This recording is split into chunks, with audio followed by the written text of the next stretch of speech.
Chapter 8. The Testament of Naphtali, the eighth son of Jacob, and Bilhah, a copy of the Testament of Naphtali, which he decreed at the time of his death in the 132nd year of his life, when his sons were gathered together. In the 7th month, on the 4th day of the month, and he was in good health, he gave a feast and drinking party. After he awoke early the next morning, he told them, "I am dying," but they did not believe him. And while he was blessing the Lord, he confirmed that after the previous day's feast, he would die. Then he began to say to his sons, "Listen, my children, sons of Naphtali, hear your father's words. I was born from Bilhah. Rachel acted by trickery, giving Bilhah to Jacob in place of herself, and she bore me on the knees of Rachel, for which reason she called me Naphtali. Rachel loved me because I was born in her lap. While I was tender in appearance, she would kiss me and say, 'May I see a brother of yours, like you, from my own womb?' Thus Joseph was like me in every way, in keeping with Rachel's prayer. But my mother was Bilhah, daughter of Rothios, Deborah's brother, nurse of Rebekah. She was born the very day on which Rachel was born. Rothios was of Abraham's tribe, a Chaldean, one who honored God, free and well-born. But he was taken captive and bought by Laban, who gave him Ina, his servant girl, as a wife. She bore a daughter and called her Zelpha, from the name of the village in which he had been taken captive. After that, she bore Bilhah, saying, 'My daughter is ever eager for new things.' No sooner had she been born than she hurried to start sucking. Since I was light on my feet like a deer, my father Jacob appointed me for all missions and messages, and as a deer he blessed me. For just as a potter knows the pot, how much it holds, and brings clay for it accordingly, so also the Lord forms the body in correspondence to the spirit, and instills the spirit corresponding to the power of the body. And from one to the other there is no discrepancy, not so much as a third of a hair, for all the creation of the Most High was according to height, measure, and standard. And just as the potter knows the use of each vessel and to what it is suited, so also the Lord knows the body to what extent it will persist in goodness, and when it will be dominated by evil. For there is no form or conception which the Lord does not know, since he created every human being according to his own image. As a person's strength, so also is his work. As is his mind, so also is his skill. As is his plan, so also is his achievement. As is his heart, so is his speech. As is his eye, so also is his sleep. As is his soul, so also is his thought, whether on the law of the Lord or on the law of Satan. As there is a distinction between light and darkness, between seeing and hearing, thus there is a distinction between man and between woman and woman. One cannot say they are one in appearance or rank, for God made all things good in their order.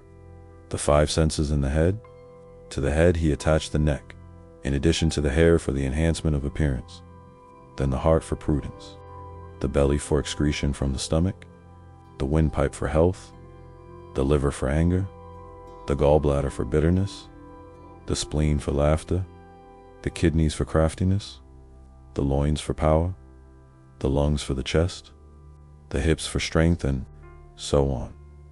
Thus, my children, you exist in accord with order for a good purpose in reverence of God. Do nothing in a disorderly manner, arrogantly, or at an inappropriate time. If you tell the eye to hear, it cannot.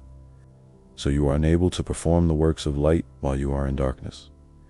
Do not strive to corrupt your actions through avarice, or to beguile your souls by empty phrases, because those who are silent in purity of heart will be able to hold fast God's will, and to shunt aside the will of Satan. Sun, moon, and stars, do not alter their order. Thus you should not alter the law of God by the disorder of your actions.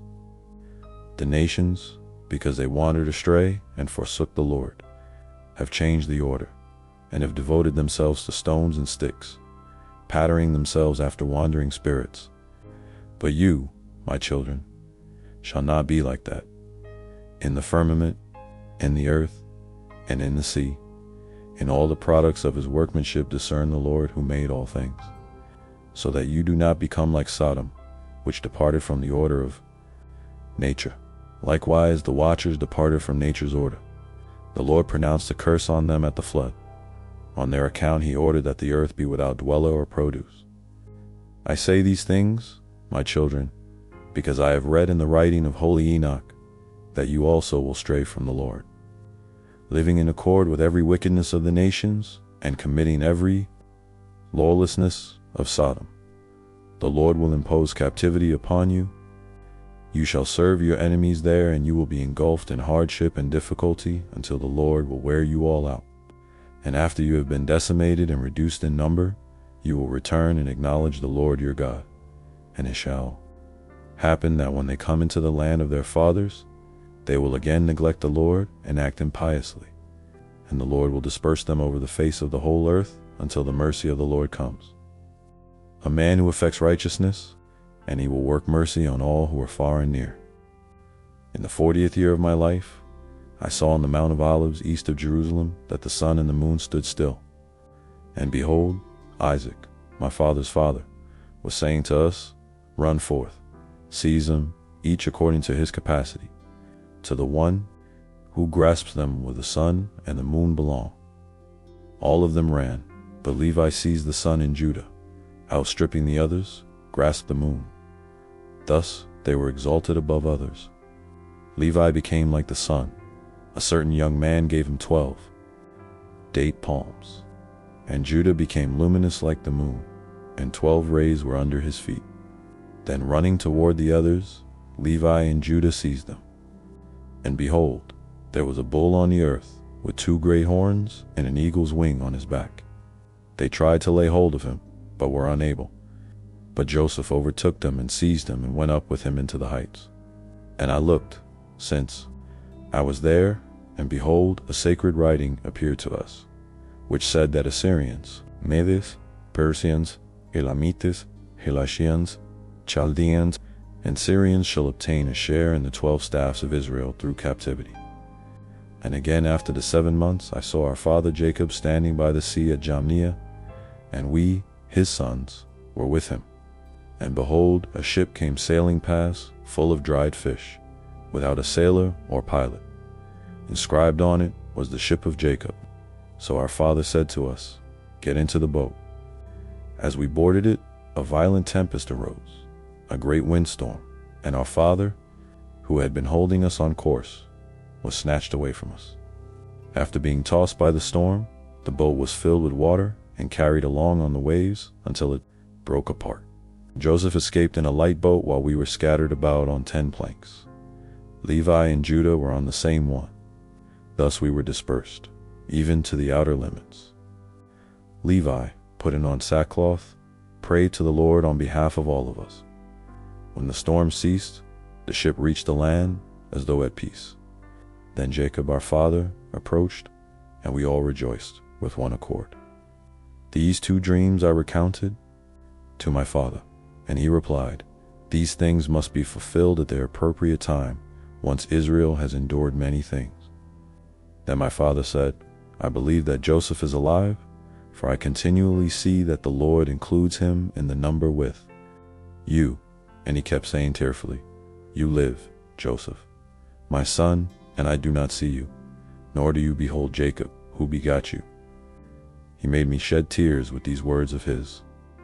I was burning inwardly with compassion to tell him that Joseph had been sold, but I was afraid of my brothers. Behold, my children, I have shown you the last times, all things that will happen in Israel. Command your children that they be in unity with Levi and Judah. For through Judah will salvation arise for Israel, and in him will Jacob be blessed.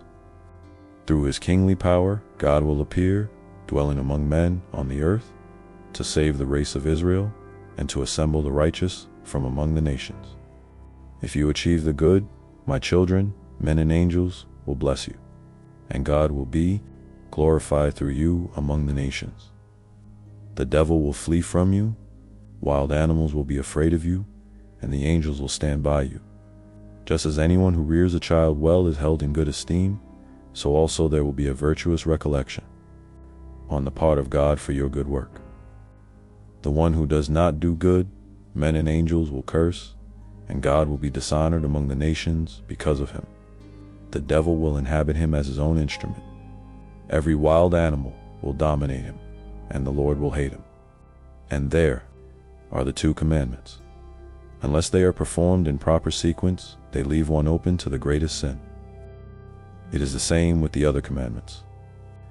So be wise in the Lord and discerning, knowing the order of his commandments, what is ordained for every act, so that the Lord will love you. He gave them many similar instructions, urging them to transfer his bones to Hebron and bury him with his fathers. He ate and drank in soulful glee, covered his face, and died. And his sons acted in accord with the things commanded by their father Naphtali.